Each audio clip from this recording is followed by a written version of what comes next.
동양 문화권과 서양 문화권의 문화적인 차이가 존재합니다. 특별히 동양 문화권에 살아가는 사람에게 있어서 중요한 것 중에 하나가 바로 의식입니다. 의식이라고 하는 것은 어떤 정해진 방식에 따라서 치러지는 행사를 가리키는 말이기도 합니다. 여러분 가만히 한번 생각해 보시길 바랍니다. 우리 살아가면서 우리 주변에는 정해진 방식에 따라 행사하는 것들이 참 많이 있습니다. 결혼식도 그렇습니다.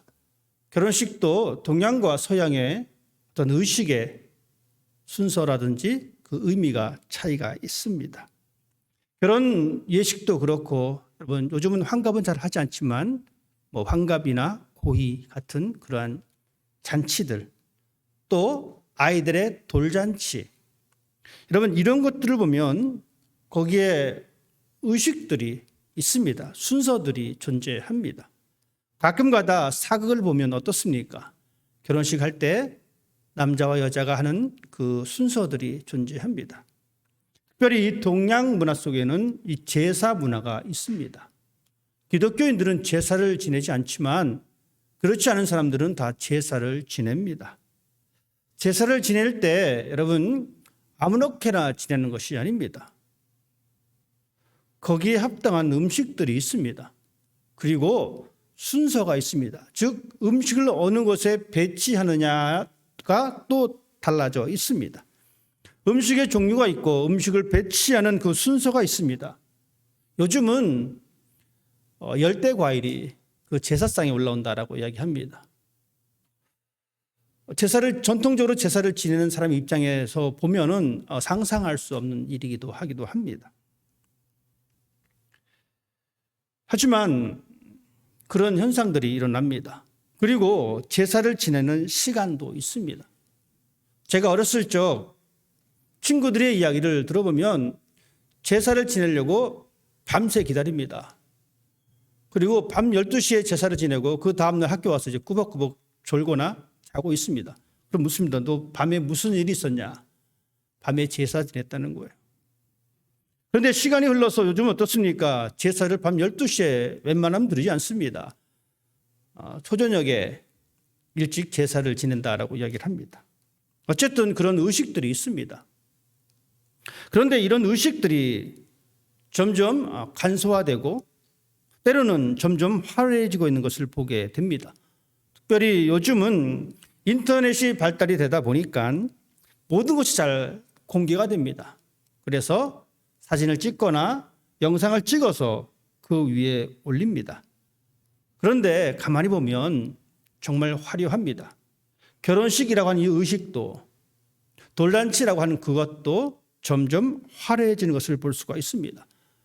웬만하면 호텔에서 그 행사를 치르기로 합니다. 물론 돈이 있으면 상관없습니다. 호텔에서 하든 섬을 통째로 빌려서 하든 상관이 없는데 문제는 그렇게 돈이 많지 않다는 겁니다. 이것이 일반인의 생활의 모습입니다. 하지만 다른 사람들에게 기죽지 않으려고 좀 있어 보이려고 하는 그러한 모습들을 느껴볼 수가 있습니다. 1살짜리 아이를 위한 돌잔치도 화려하게 합니다.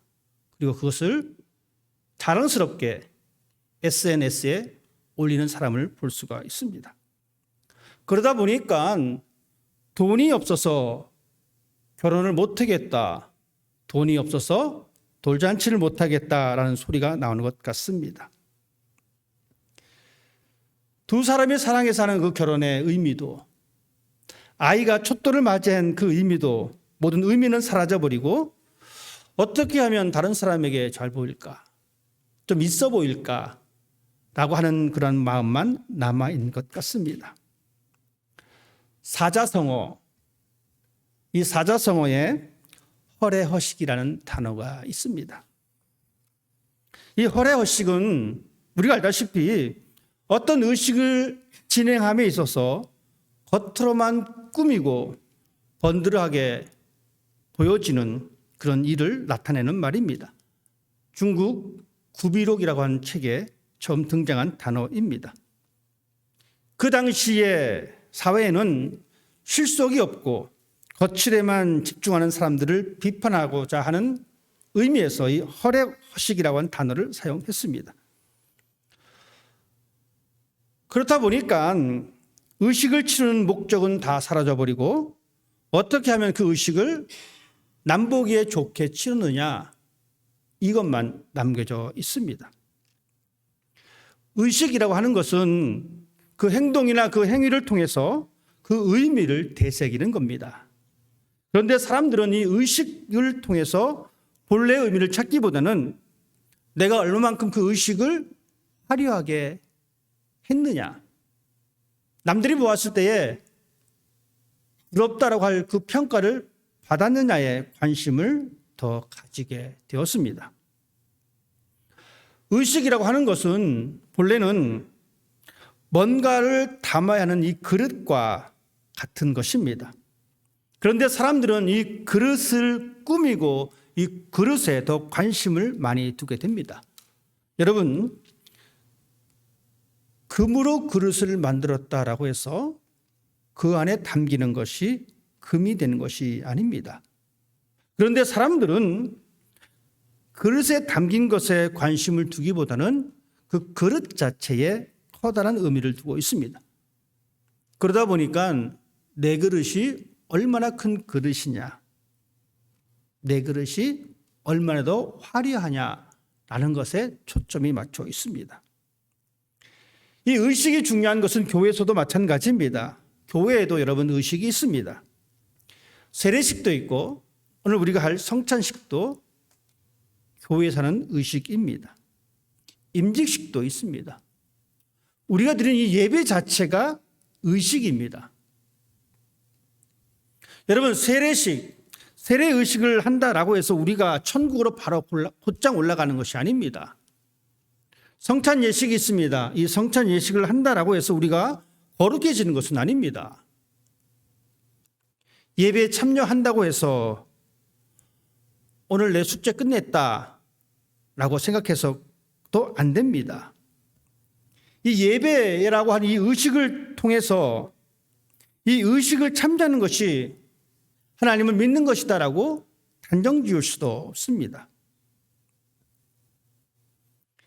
종교들이 어떻게 변했습니까? 종교들이 점점 화려해졌습니다. 저는 오늘 가운을 입었습니다. 성찬마다 저는 가운을 입습니다. 이 가운을 입는다라고 해서 오늘 제가 특별히 경건한 것이 아닙니다. 천주교는 화려합니다. 장식이 있고 그 모든 분위기가 이 개신교랑 다릅니다. 천주교에 비하면 저희 교회는 그냥 보잘것없는 교회의 건물입니다. 하지만 교회도 그렇게 화려하게 변해버렸습니다. 교회도 화려하게 짓습니다. 본당도 화려하게 꾸밉니다. 그렇다라고 해서 교회의 본질이 살아나는 것은 아닙니다. 이왕이면 보기 좋은 게 좋다고 우리는 그런 말을 합니다. 하지만 그 말이 과연 맞을까요? 매주일 우리가 성찬을 한다라고 해서 더 경건해 보이고 매주일 제가 이런 가운을 입는다라고 해서 제가 더 경건해 보일까요? 꼭 그렇지만도 않은 것 같습니다. 우리의 모습을 한번 뒤돌아보았으면 좋겠습니다. 우리가 생각하는 이 경건의 기준이 무엇일까? 우리가 드리는 올바른 예배란 어떤 것입니까? 우리는 이 기준을 이미 가지고 있습니다.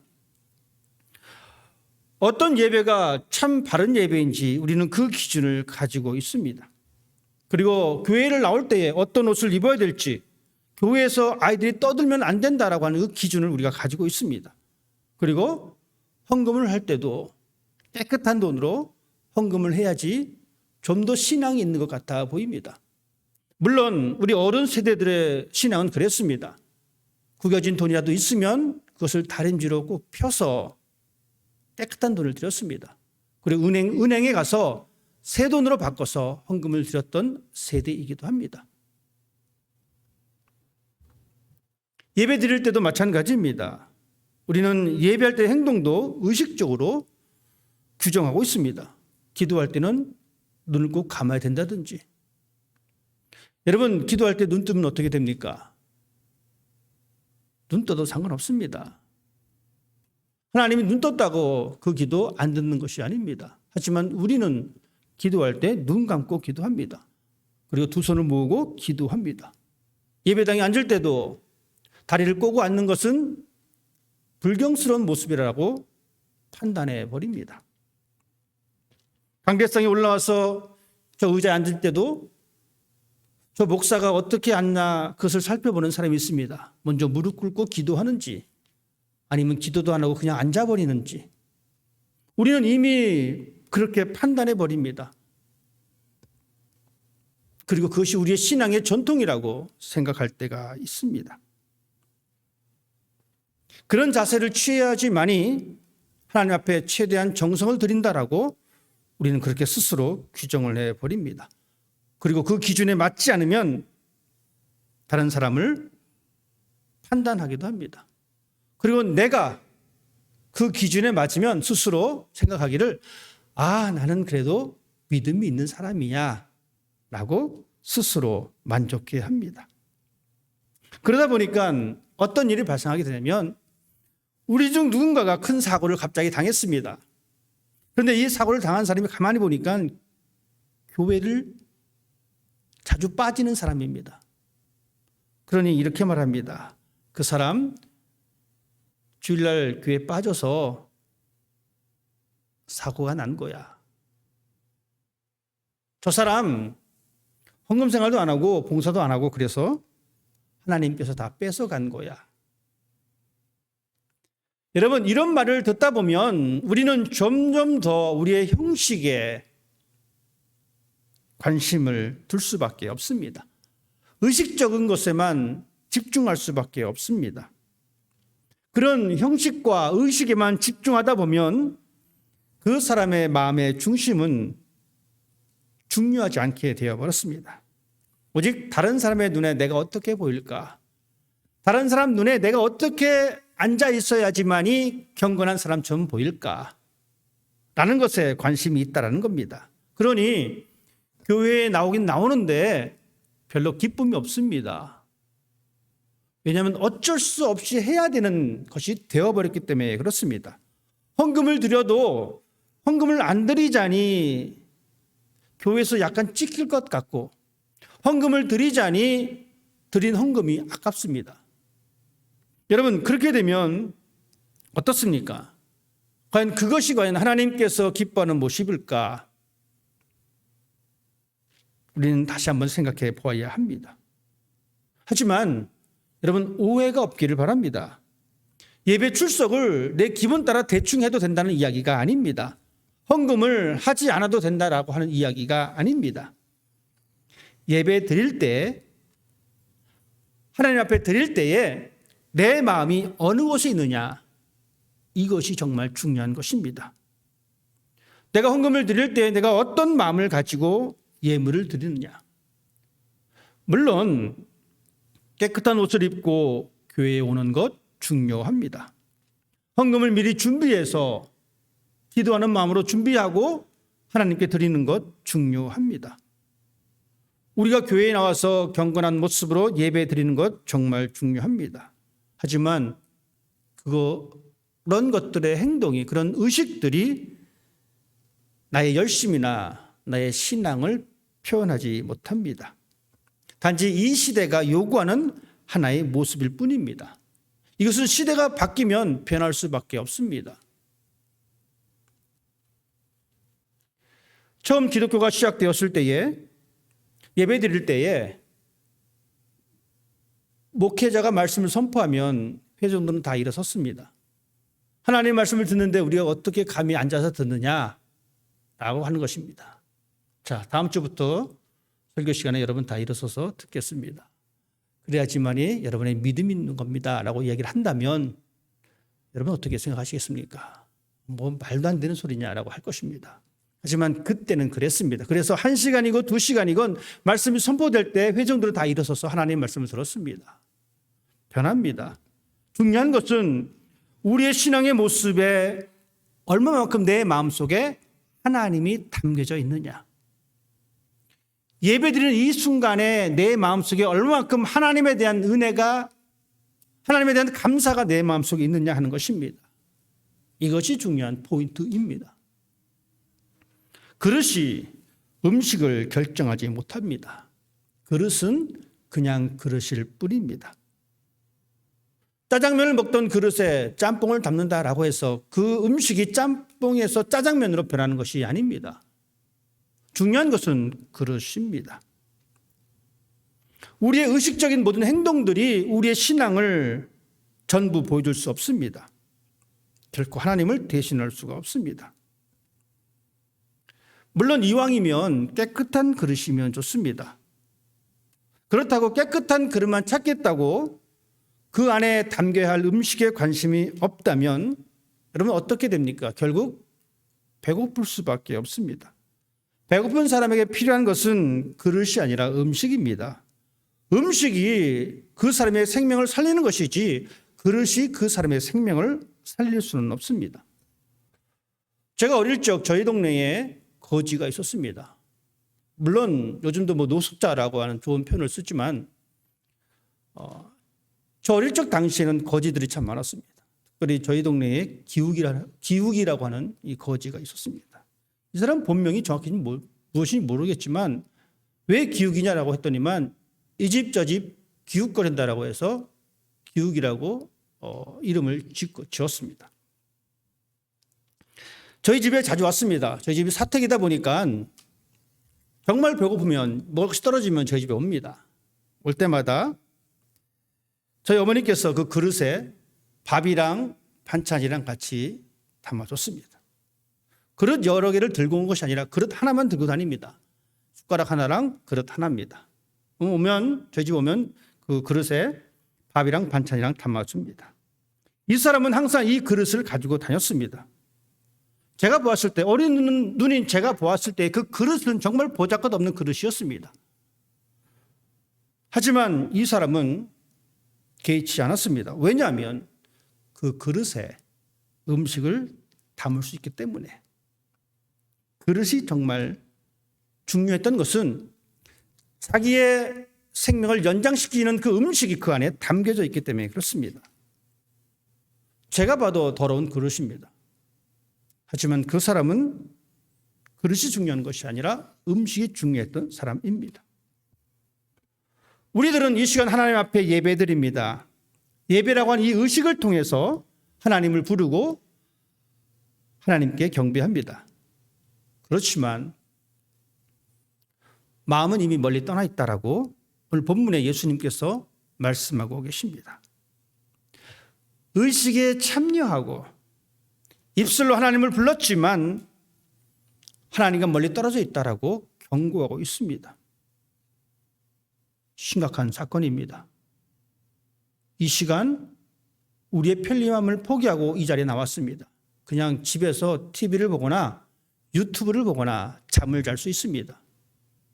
아니면 또 다른 생산적인 일을 할 수도 있습니다. 하지만 우리는 그 시간을 포기하고 이 시간 나와서 앉아서 하나님을 예배합니다. 하지만 오늘 본문 말씀 보니까 하나님을 입술로 불렀다고 해서 하나님을 섬기는 것이 아니다라고 말씀하고 있습니다. 여러분, 우리 이 말씀을 아주 심각하게 받아들이셔야 합니다. 오늘 사건은 이렇습니다. 예수님을 좋아하지 않았던 바리새인들과 서기관들이 예수님한테 항의하는 것입니다. 왜 당신의 제자들은 조상들이 장로들이 가르쳐준 그 의식을 제대로 실천하지 않느냐라는 것입니다. 종교 지도자들이 대대로 가르쳐온 그 율법의 행위들을, 그 법칙들을 따르지 않는다고 항의하고 있습니다. 이 말은 어떤 의미냐면 당신의 제자들은 다 부정한 사람입니다라는 겁니다. 당신의 제자들은 다 깨끗하지 않은 사람입니다라는 이야기입니다.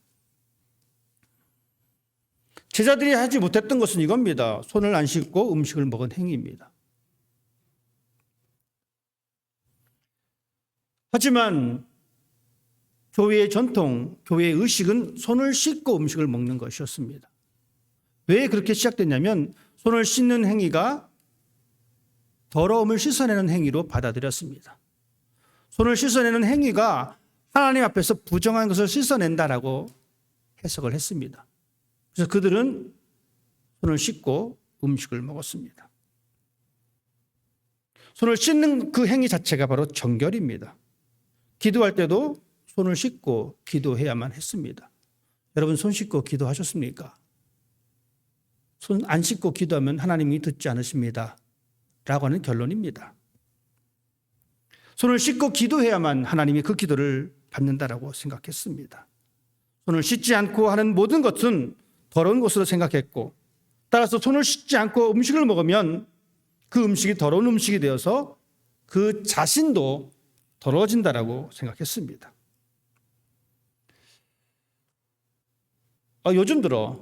요즘 시대에 맞춰서 다시 한번 말씀드리겠습니다. 여러분 식사하실 때 기도합니다. 저희도 매주 함께 모여서 식사할 때 대표기도 합니다. 장로님들이 돌아가면서 기도합니다. 그런데 기도 안 하고 그냥 밥을 먹습니다. 여러분 어떤 착각을 하십니까? 우리 믿음이 사라져버리나?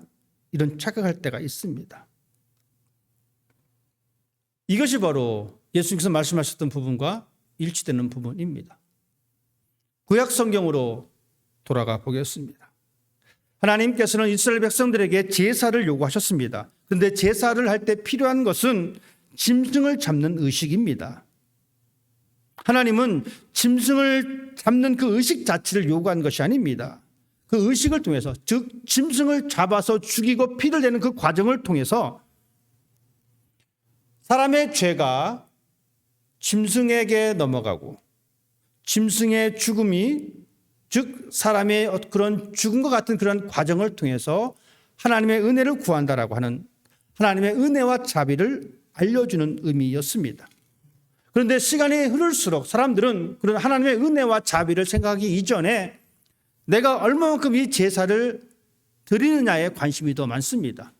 원래의 생각인 하나님의 은혜와 하나님의 자비는 잃어버리고 내가 얼마나 좋은 음식으로, 내가 얼마나 괜찮은 제사를 하나님께 드리고 있느냐에 따라서 스스로 만족을 했다라는 이야기입니다.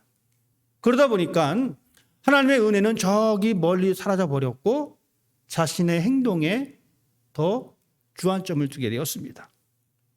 그래서 예수님은 오늘 본문 말씀을 통해서 이렇게 말씀하고 있습니다. 이사야 선지자의 말을 인용하고 있습니다. 6절과 7절의 기록입니다.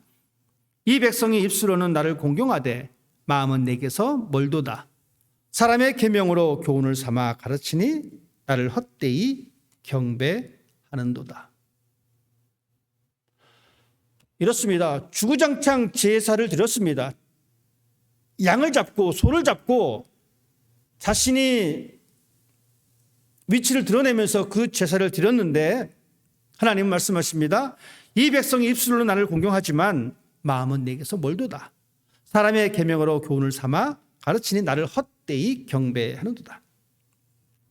전통적인 의식만 고집하다 보니까 하나님께서 원래 원하셨던 깨끗한 삶을 살아야 된다라고 하는 이 의미를 잊어버리게 되었습니다. 그리고 단순히 내가 제사 지냈으니까 나는 깨끗한 사람이야 라고 결론을 내어버렸습니다. 그래서 예수님께서는 9절 말씀에 그렇게 말씀하십니다. 너희가 너희 전통을 지키려고 하나님의 계명을 잘 저버리는구나. 예수님께서는 이런 사람을 가리켜 외식하는 사람, 위선자라고 말씀하십니다. 그 사람의 행동과 마음이 다르다라는 이야기입니다. 속마음은 따로 있는데 그 마음을 감추기 위해서 그렇게 깨끗한 척 행동하는 것을 바로 외식한다라고 이야기합니다. 하나님을 향한 마음이 담겨져 있지 않고 세상의 규칙이나 의식을 따르는 신앙의 행동이 우리의 신앙의 전부가 될 수가 없습니다. 다른 사람의 눈에 비치는 신앙이 전부다라고 만족해서도 안 됩니다. 가장 중요한 것은 여러분의 마음속에 과연 하나님께서 원하시는 그 마음이 있느냐. 때로는 구질구질한 옷을 입고 이 자리에 나와 있어도, 때로는 하나님 앞에 예물을 드리지 못한다 할지라도 내 마음속에 하나님을 향한 그 마음이 있느냐. 하나님의 은혜를 내가 지금 생각하고 이 자리에 앉아 있느냐? 하나님의 자비하심을 내가 느끼면서 이 자리에 앉아 있느냐? 이런 것이 정말 중요합니다. 왜냐하면 하나님은 우리의 행위를 보고 판단하시는 분이 아닙니다. 우리의 마음을 보고 판단하시는 분입니다. 그렇기 때문에 다른 사람이 보았을 때 아무리 경건해 보여도 그 입술에는 감사를 입에 달고 있어도 말끝마다 하나님을 거론하면서 하나님의 은혜를 이야기하면서 지식을 가지고 있어도 여러분 그것을 부러워할 이유는 전혀 없습니다. 왜냐하면 하나님은 그렇게 말하는 사람보다 그 마음속에 하나님의 자비를 깨닫고 감사할 수 있는 그 사람을 찾고 있기 때문에 그렇습니다. 빈수레가 요란하다. 우리는 이 말을 알고 있습니다. 장로들의 전통과 의식을 강조했던 바리새인들과 서기관들의 모습이 바로 이러한 빈수레입니다. 자신들은 손을 씻었으니 거룩해졌다라고 생각했습니다. 그리고 손을 씻지 않은 사람을 향하여 오히려 부정한 사람이라고 손가락질하고 있습니다. 만약에 이런 빈수레가 우리의 모습이라면 우리는 속히 이런 빈수레를 버려야 합니다. 그렇지 않으면 우리는 우리의 이웃의 신앙을 계속해서 판단하게 되고 우리의 신앙의 모습이 이웃의 판단 때문에 더 힘들어집니다. 세상의 의식이나 전통이나 규범이 우리 자신의 신앙의 기준이 된다면 우리는 나의 의로움만 앞세우는 사람으로 변질될 수밖에 없습니다. 그리고 우리는 어느 순간에 다른 사람의 신앙을 판단하는 교만한 자리에 앉게 될 것입니다. 다른 사람을 판단하다 보면 어떻습니까? 그 판단 때문에 나도 힘들어집니다. 나도 다른 사람에게 눈치를 보게 됩니다. 예수님은 이런 사람들 향해서 말씀하시기를 사람을 더럽게 하는 것은 외부적인 것이 아니라 즉 사람의 신앙을 판단하는 것은 외부적인 모습이 아니라 오히려 그 사람의 마음이다라고 말씀하고 있습니다. 겉모양은 그럴싸하게 포장할 수 있을지 몰라도 사람의 마음은 포장할 수가 없습니다. 우리의 경고는 외부적인 것에 의해 판단되는 것이 아니라 우리의 경고는 하나님에 의해서 판단되는 것입니다. 우리가 함께 모여서 예배드리는 이 모습 정말 아름다운 모습입니다. 왜 우리가 이렇게 예배라는 이 의식을 매주일 이렇게 합니까? 여러분 예배 드릴 때 우리는 이런 마음을 가지고 있어야 합니다. 예수 그리스도께서 나를 위해 죽으셨고 그 죽으셨던 그 예수님께서 부활하셨다라는 사실을 먼저 알고 예배하는 그 모습이 우리에게 필요합니다.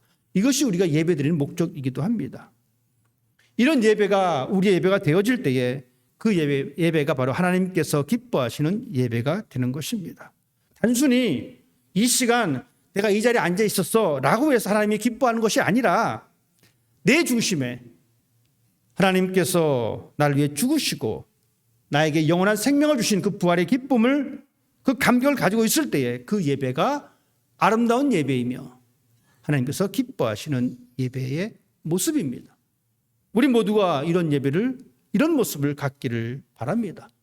그리고 이제는 세상적인 기준을 내려놓읍시다. 세상적인 규칙들을 내려놓읍시다. 그리고 하나님께서 보시기에 온전하게 예배 드릴 수 있는 그러한 사람이 되기를 원합니다. 진실한 마음으로 하나님의 사랑과 은혜에 감사하는 그 마음으로 기뻐하는 마음으로 하나님의 은혜가 아니면 살아갈 수 없다라고 하는 이 고백의 마음으로 이 자리에서 예배하는 신앙이 되기를 바랍니다. 예수님은 화려한 옷을 입고 날마다 기도한다고 자랑했던 그 사람을 칭찬하신 것이 아닙니다. 자신은 율법과 장로들의 전통을 잘 지켰다고 자랑했던 그 사람을 기뻐하신 것이 아닙니다.